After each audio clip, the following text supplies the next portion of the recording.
So thank you for being the first guest. So you're actually the first guest, but I have a lineup of people up until like about July. So I'm excited about that. This is something the Lord asked me to do. And at first I was like, I don't know, I don't know, I don't know. And then I decided, you know what? It's better to obey. And my blessings come when I obey. So here I am showing up, doing my part. And so that's where we start from. And as you know, I have a product line called I'm Blessed by Dr. Carla Maria because I believe that we're blessed regardless of all the circumstances we go through.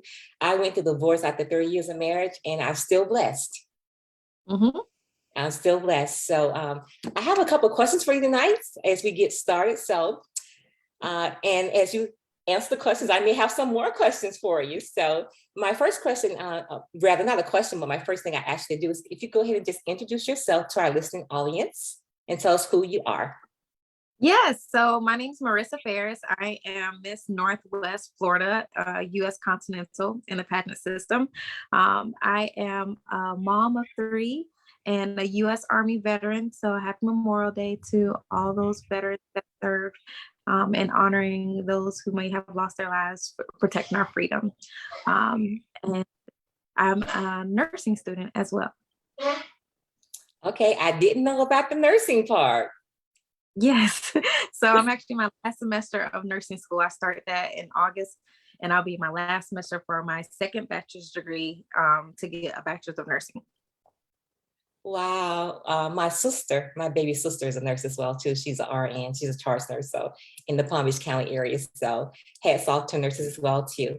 And again, thank you for being here today. So the next question I have for you, the next question I have is like, since we're talking about extra blessed, being blessed to be a blessing, what does being blessed mean to you? The most important part of being blessed to me means that I've been given a second chance. So one of the things that comes to mind first is back in 2013, while I was serving in the military, I almost lost my life to a car accident that happened while I was in the military. And I survived it, not without consequences, but I did survive it.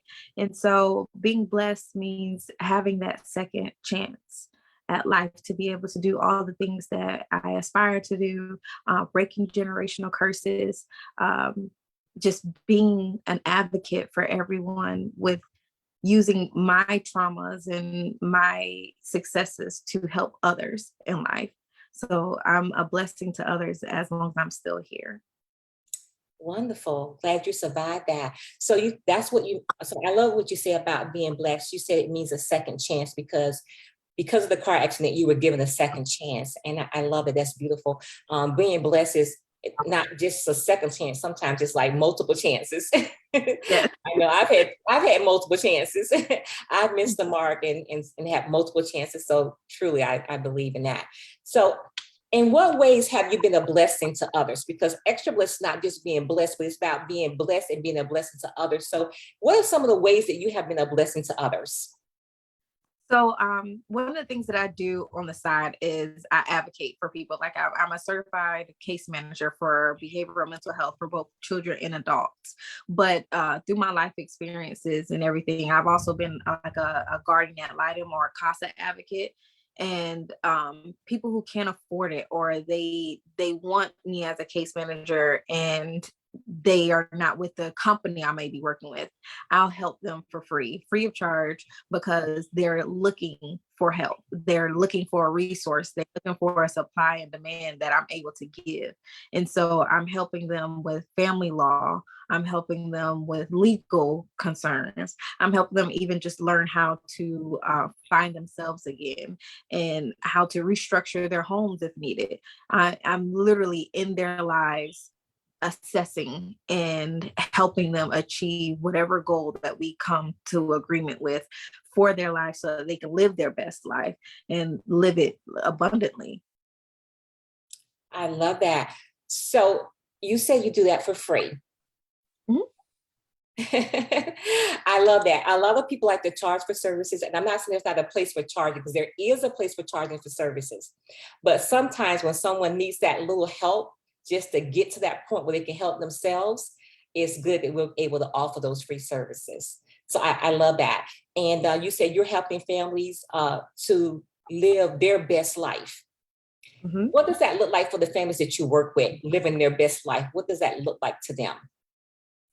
To them, some parents may have be on like a disaccord with their children. They might have lost their children years ago or months, so they not didn't have them the entire time. So you have personalities clashing and them trying to build a family bond. And so I come in and I help them reestablish that bond. It may not be the perfect white picket fence, but it's something that they're able to grow into and learn one another again. And so for these families, where there was a lot of fighting and bickering and just not listening or hearing one another, it comes to where they can actually have a sit down and have a conversation and hear one another out and try to come to an agreement on whether it's chores in the house, whether it's how financial spending is going. It's spending time with one another, actually planning it and making it a priority.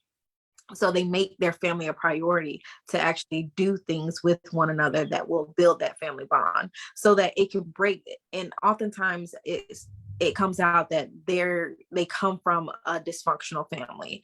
And so by helping them learn how to break that dysfunction and grow into a tight-knit family, one that they are proud of, one that they have their needs and their goals and wants met, it just blossoms into just a beautiful family to what they see their family as.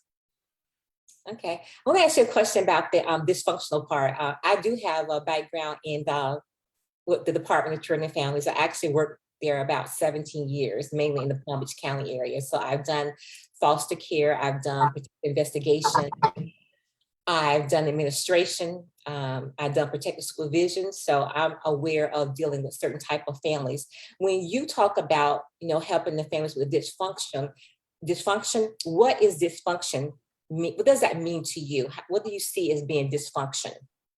Dysfunction goes from just emotional trauma all the way to the physical.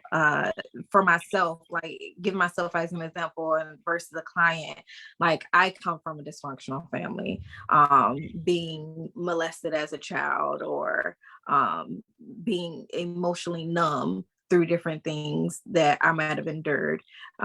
It's everything in between.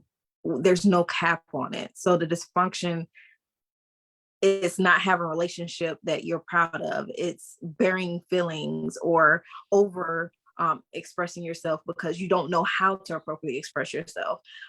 It's everything that is hurtful in a relationship, whether it's a friendship or a family. It's everything that is hurtful. It's the mental neglect. It's the medical neglect. It's the domestic violence. Is dysfunction to me, and it ranges from just the minor things all the way to the bigger things. And how did you handle the abuse that you had as a child? For me, for a while, I went through stages. I didn't talk about it. I didn't want to acknowledge it. And the way I acknowledged it was not appropriate. As I became a teenager, I sought love from guys, ran through relationships. And then as an adult, it took me being in the military and learning myself before I realized, okay, I need to address this. I need to seek help for myself.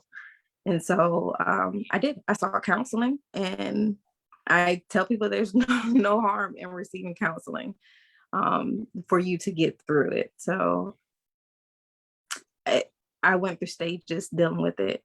I'm just now with the pageant. The pageants give me something to look forward to, and it also gives you a platform. And I have just now with the pageants been able to say, hey, I can freely talk about what happened to me. Mm. I love how you said there's nothing wrong with getting counseling.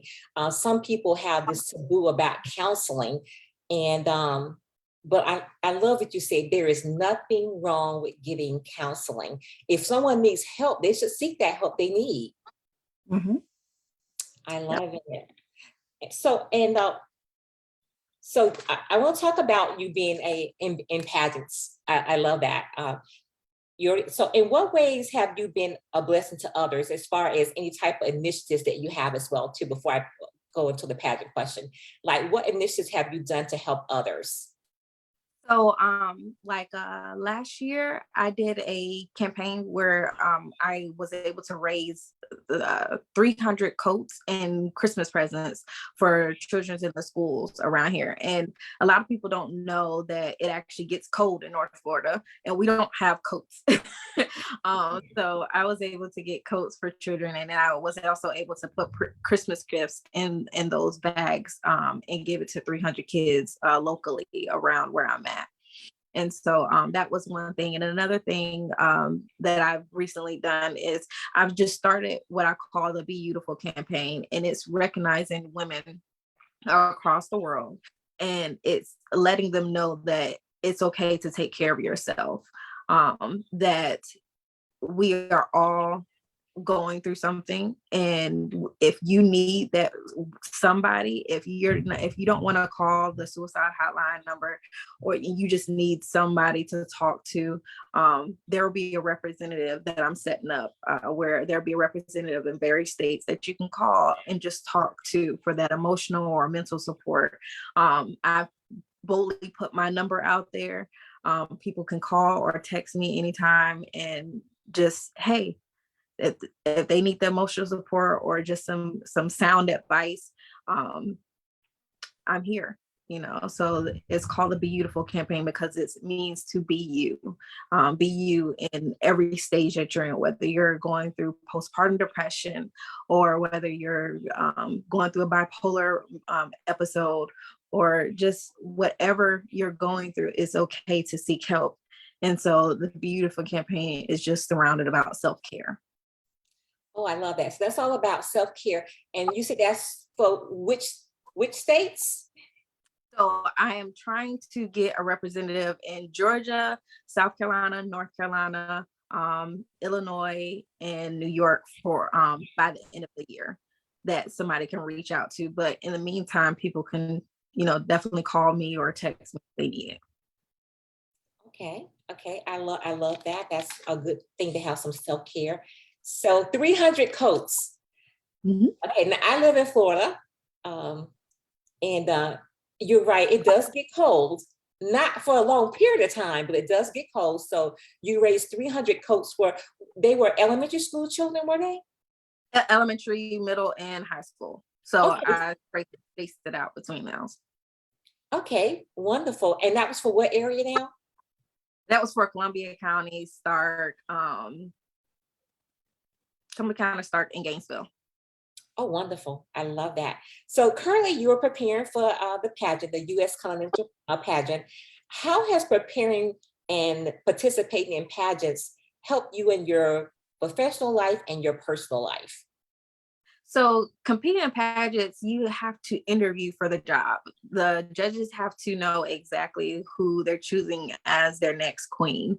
And so these interviews, they're very quick. So you have to be able to basically give all your skills and assets in a short amount of time with each judge. And they have to buy it. You have to have them buy in.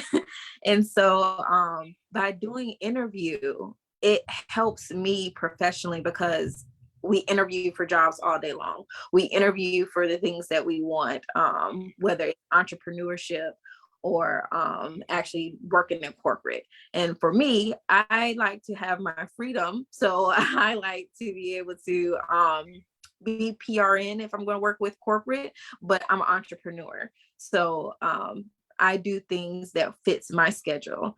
And so in order to, when you're an entrepreneur, you have to invest more in yourself. And by investing more in yourself, you also have to take that risk of going and asking for others the community for their support to believe in your product or whatever it is that you're offering that supply and demand.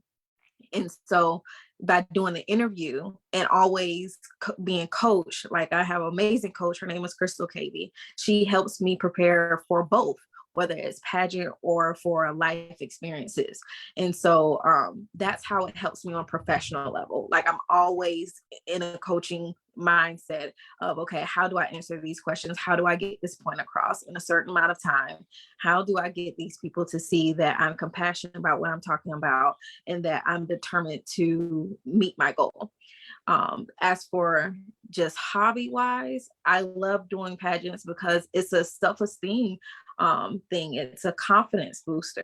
And if anything else, you get to get down there and have a girls trip and meet so many women across the world who are coming to that specific pageant and competing, and you get to network and you get to make new friends and new relationships, and it's literally a sisterhood. And so I enjoy it. I truly enjoy it because even without bringing home a crown, I have met new people. I have gained new networks, and I have made an impact on somebody's life. And so I have people who have told me that they would have never thought about doing pageants if it wasn't for me. So I know that people are watching me, and I know that by them seeing exactly how it has improved my life, that it can also help theirs. So it's an all-inclusive hobby that I do because it helps me professionally, but at the same time, it's something that I can do for myself because it's that one time that I get to a year go and dress and be glamorous, but at the same time interview for a job that I am really ready to have. I love it. When I was little, I wanted to be a queen. Yes. So I'm a queen in my own right. So yeah. Yes. I'm a queen in my own right. So how many pageants have you been in, and when is your next pageant? So I've competed with this pageant system as an adult. This will be my 4th year competing. The next pageant is June 18th. So I will be there from June 16th because pageant festivities start happening then, where we have interview, orientation, and different things. And then the pageant night for everybody who wants to see it, whether it's being live streamed or coming in person, is on June 18th in Palm Beach, Florida, at the EC Campus Theater. And it'll be at 6:30 p.m. So as a teenager, I competed in pageants, but I really don't remember which ones they were. I was kind of everywhere as a teenager. But as an adult, this would be my 4th time competing because I've had some pregnancies in between. So yeah, this one, the next one is June 18th, and I'm excited and ready and can't wait to go there and meet everybody. How many ladies will be there? Ooh, this year it's actually going to be big. So I believe there's about 15 in each category. So, and there's 3 categories. So I believe there's going to be at least 45 of just the contestants. And then we have, the directors, we have the judges, we have the makeup artists, we have we have a whole team that's down there that's helping make this come to life. So it's going to be a quite an experience. Okay, and I believe those tickets can be found on Eventbrite, correct? Yes, Eventbrite. The link is posted on my page, and I'll post it again. And I can post it in the comments later of this live. Okay, great. So tell me, what are your future plans for like the next 2 years? My future plan, it includes me graduating with my BSN at the end of this year.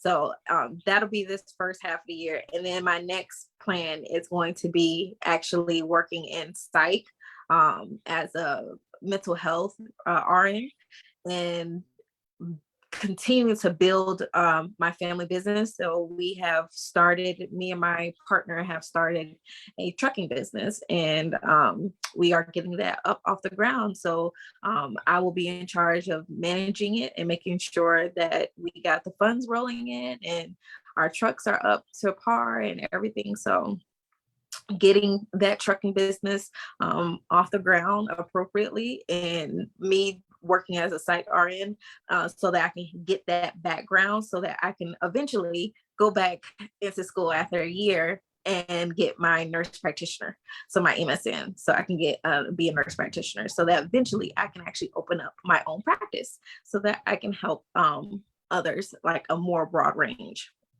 I love it. What advice would you give to someone that's trying to juggle entrepreneurship and school and family? Faith. You gotta have faith, because people ask me all the time. I have just had a baby. She is 5 months, and I actually didn't have a break. So when I had her in November, and then we immediately went out into our Christmas break, and it was only 6 weeks. So my entire 6 weeks, I was taking care of a newborn, and then I immediately went right back to school. It's not for the weak-hearted, but my faith is what got me through. There was a lot of sleepless nights, but faith and my family support is what literally got me through. One of the prayers that I say is the serenity, and that's God grant me the serenity to accept the things that I cannot change, wisdom, know the difference. And I say that frequently. I say it frequently, and it's what gets me through the day, because without him, I don't know how I do it. I really don't. For those that may be listening and they're hearing you say, well, you make it through faith, how would you define faith in your own words? My faith is just having a little bit of mustard seed. And if you ever seen a mustard seed, it's small. So having that mustard seed of faith, that mustard seed of hope. And that's what it is, having hope in God and just trusting him and knowing that what is for you is for you. And like just truly believing in that what is for you is for you. And sometimes we have to take ourselves out of the equation and our own emotions out of the equation, and accept that if we might want something so bad, but that's not what God wants for us. And so it's just having that hope and that trust in him, knowing that everything will work out the way it's supposed to work out. You just have to trust and believe in him, and in due time everything will be revealed. Oh, that's the key right there. Due time. Mhm. Due time. That's the key right there. So what advice would you give to some young person out there that's listening and thinking they may want to get into pageantry and they want to be the next queen?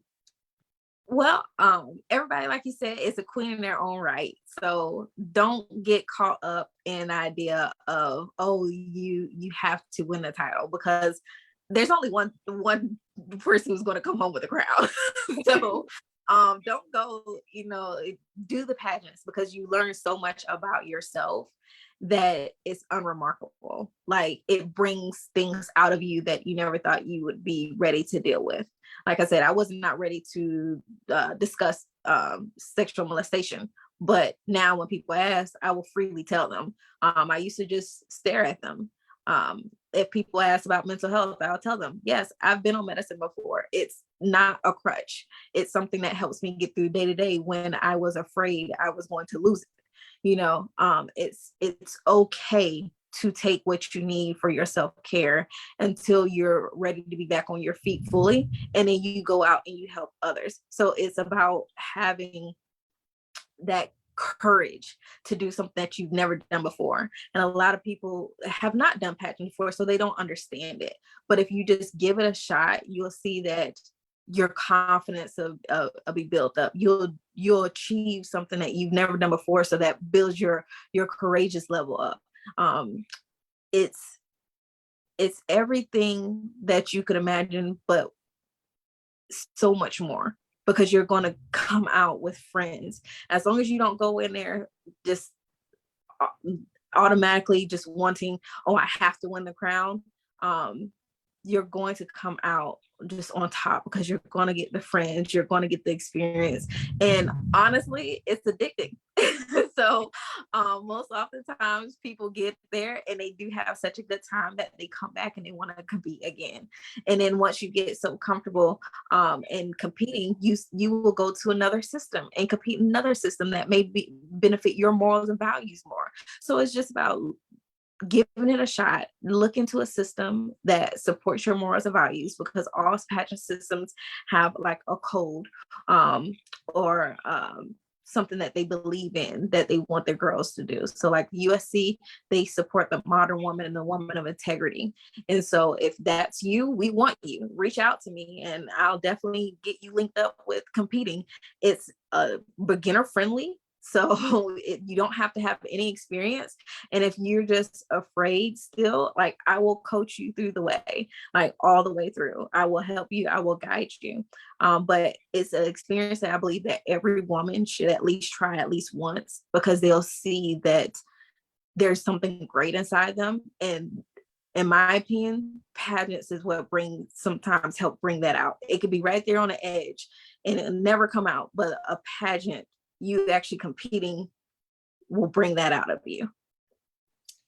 Wow, I'm about ready to get into a pageant now. What is the age range for those that are in pageants? What's the age range?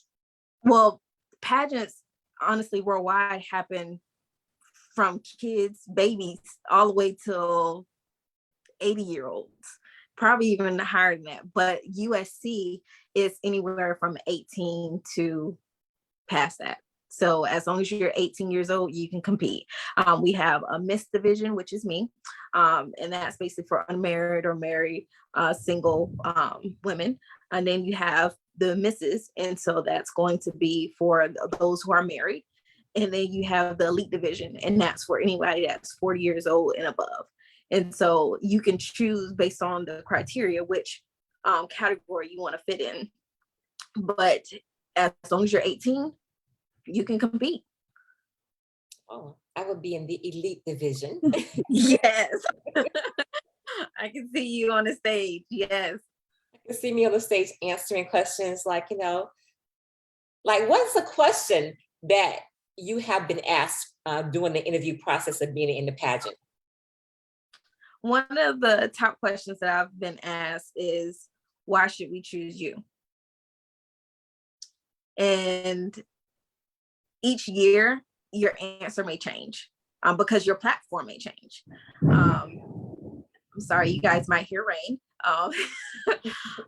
But this year, my answer is simply, I am the most compassionate person, the most authentic, and the most genuine. I have a diverse experience in diversity and inclusivity. And I'm someone that relates to all classes of society. So I'm somebody that relates to the community, to the modern woman. I'm not someone that's so far-fetched that I can, as a future contestant, I can't see myself relating to the queen. So I'm that person that can actually represent the face of diversity and inclusivity because of my knowledge, my capability, my skill asset. I'm ready. And I'm just willing to be able to do the job. I love it. You got my vote. You have my vote. So in closing, what would you like to leave with our listening audience in closing? I would like them to know that I don't know what you guys might be going through. I don't know what your history is or your future beholds, but I do want you to know that you're loved. And if you need somebody to talk to just vent to, my Facebook is always open. My phone number is on my Facebook. My email is on my Facebook. You can always reach out to me. Like I said, I am a certified case manager for behavioral mental health. So it wouldn't be just random advice given to you. But if you just need an ear to listen to. Like, I'm here. I want people to know that I've been there. Meaning I've thought about suicide, and as a teenager, I attempted it. But I'm still here, and I'm still here for a reason. And I would like to go ahead and continue to be a blessing to others. So putting fear aside and saying, oh, I don't want stalkers, calling me or anything. No, that's the devil. It has been placed in my heart to let people know that they can reach out to me if they need it. So if you're one of those people, do not be afraid. I've literally foster a judgment-free zone. And what that means is that there's not something that you've been through that I have not been through. There's a lot about me that you'll learn if you just reach out. Okay, thank you so much. I want to thank you for being on Xtra Bless'd with Dr. Carla Maria, where we encourage people and inspire people to live the blessed life, and where we are blessed to be a blessing. Continue to be a blessing to those that you're serving, and all the best to you on June the 18th.